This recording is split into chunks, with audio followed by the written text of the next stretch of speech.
সরকারের নীতি নির্ধারকরা নির্ধারণ করবেন আমাদেরকে কি আমাদের দাবি পূরণ করবেন নাকি এক দফার দিকে আমাদেরকে জাতীয়করণের দিকে আমাদেরকে ধাবিত করবেন। এই 3 দফা যদি আমাদের মানা না হয় তাহলে আমরা এক দফা দাবি আদায়ের জন্য আন্দোলনে চলে যাব। সরকার আমাদের যদি 20% দেয় এবং সেটা প্রজ্ঞাপন দিতে হবে। প্রজ্ঞাপন ছাড়া আমরা এই আন্দোলন এবং এই শহীদ মিনার থেকে যাব না। প্রয়োজনে আমরা যমুনায় যাব এবং আমরণ অনশন এখানে চালিয়ে যাব। দুপুর 12টার মধ্যে যদি এই দাবি মেনে না নেওয়া হয় তাহলে আমরা এক দফা কর্মসূচি ঘোষণা করে আমরা যমুনার অভিমুখে পদযাত্রা শুরু করব।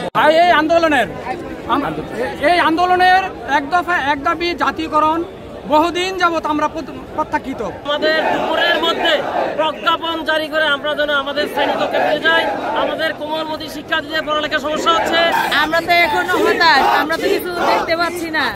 আমরা 12 তারিখ থেকে শিক্ষকরা বিভিন্নভাবে বিভিন্ন দূর দূরান্ত থেকে বিভিন্ন জায়গা থেকে এখানে অবস্থান করছে, কিন্তু আমাদের এই দুরবস্থা সরকারের বিন্দুমাত্র কোনো চোখে পড়ছে না।